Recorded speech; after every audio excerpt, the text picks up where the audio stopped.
Hello, everyone. Francesca Sampson here. How is everyone doing? I hope that you guys are doing well, or at least trying to. So today I want to talk about, a common topic that we've all experienced at some point in our lives. Either we've experienced it or we're going to experience it. So I'm going to talk about stress. So stress.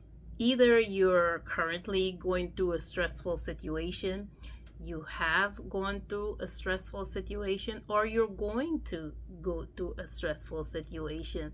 So stress, we cannot avoid it. It's there. It occurs with everyone, from all walks of life, all socioeconomic statuses. So we're going to talk about stress for a little bit.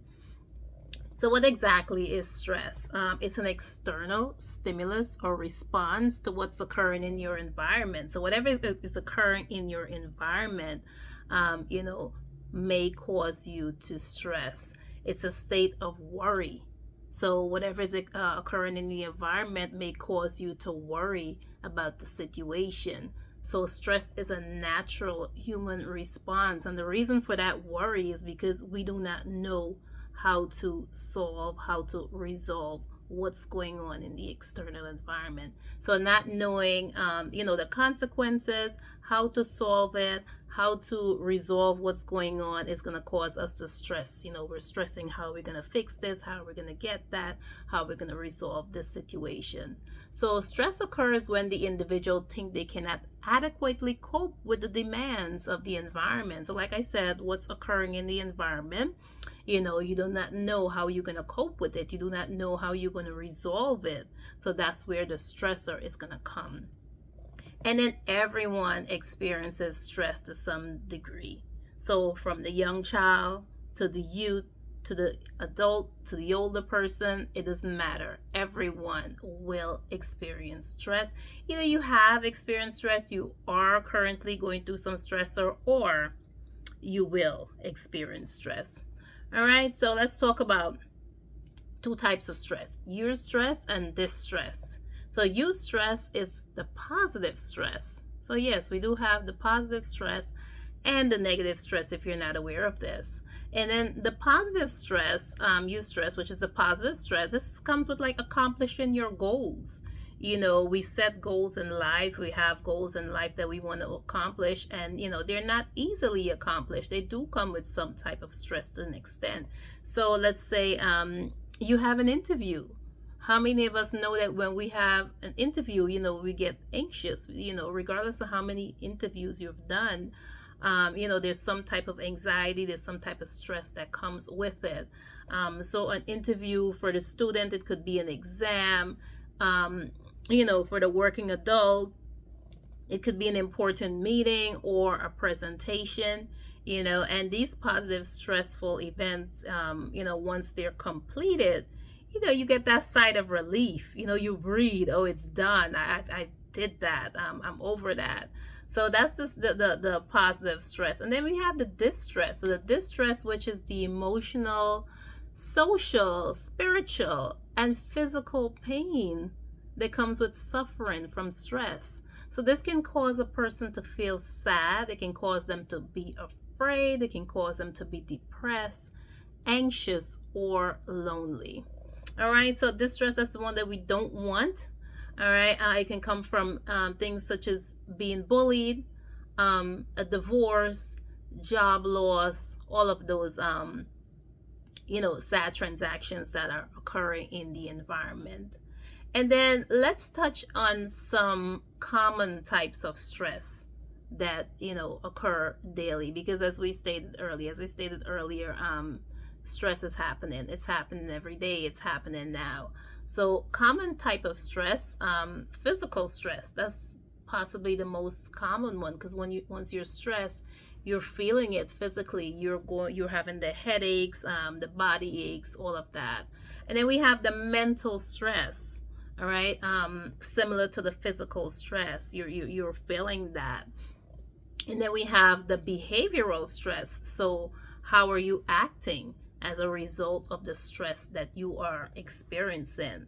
and then the emotional stress. So, what is going on internally with you as a result of the stress that you're experiencing. And, just to touch on it, sometimes stress is not only what we're experiencing, but it can be what, a close loved one, someone that we care about, things that they're going through as well, that is going to cause us to experience some form of stress. All right, so after discussing stress, so let's touch on ways to manage stress, because as in any stressful situation, it's how you manage the stress that's more important, because something that's going to happen one way or the other, something that's going to happen with all of us. It's important that we find effective ways on how we manage that. So these are just some, and all of these I've used myself and I found to be effective. Everyone uses a different technique, different coping mechanisms, but these are just some that I've used. So time management. Time management is key, how we manage our time. And this is in our personal lives and also in our professional life. I'm very key on time management. I don't like doing things last minute. I like to plan out everything.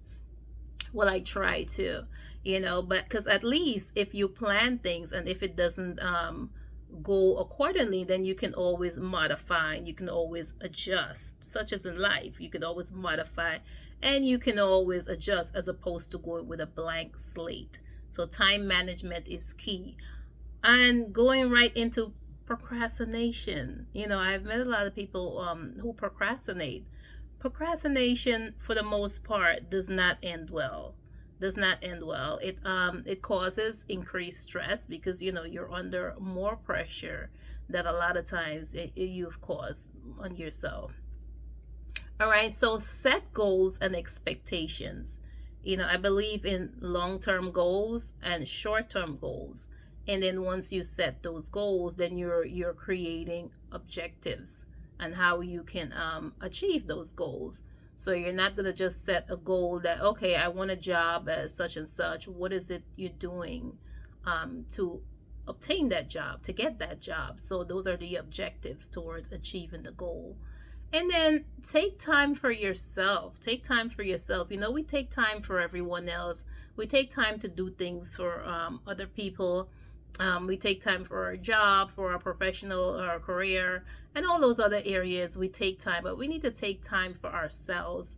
And even if you're starting in small time increments, it doesn't matter. You can start with 15 minutes, you can start with half an hour, you can start with an hour, a day, and gradually move up. So definitely take time for self. Chamomile teas. Chamomile teas. I love chamomile teas. It doesn't matter the brand. Grab yourself a cup of chamomile tea and, drink it at night. I'm a tea lover. I know not everyone loves teas, but I love teas. I can drink teas all day long. Teas are so good. It's good for digestion. It's good for relaxation. Chamomile tea in particular is very good for, relaxing the mind, especially before bedtime. If you like candles, get yourself some nice scented candles. So these are the simple ways to, I touched on the little bit heavier, more difficult ways to manage stress. And these are the most simpler, fun ways to reduce stress. So if you love candles, grab yourself a candle. Let me just show you this one that I'm using right now.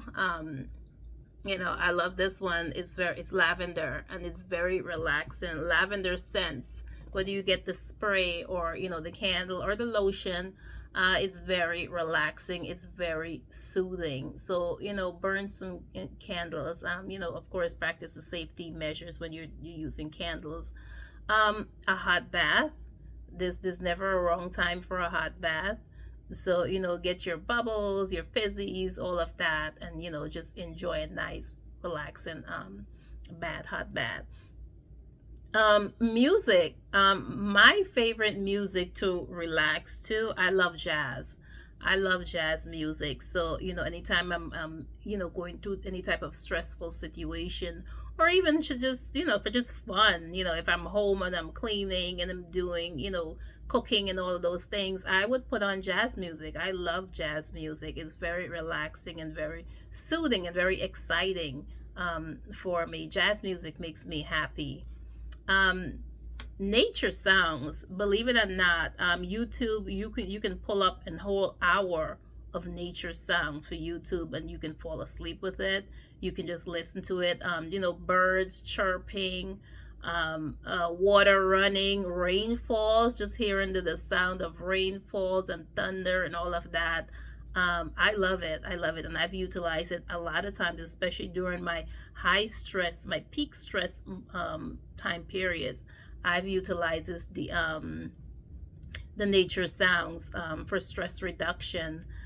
Arts and craft. Do some fun arts and craft. It can be painting, it can be, drawing, whatever arts and craft things that you do. My arts and crafts, I love the Cricut, because I have the Cricut machine. I love just dabbling and doing, different things, making different things. That was, although it's work and creating things that I do sell, it's kind of like a stress reducer for me, because it's a fun thing aside from what I'm doing from my main job. So, if you want to do something on the side from your main job, try to make it fun. Try to make it something fun that you're doing, for that side income as well.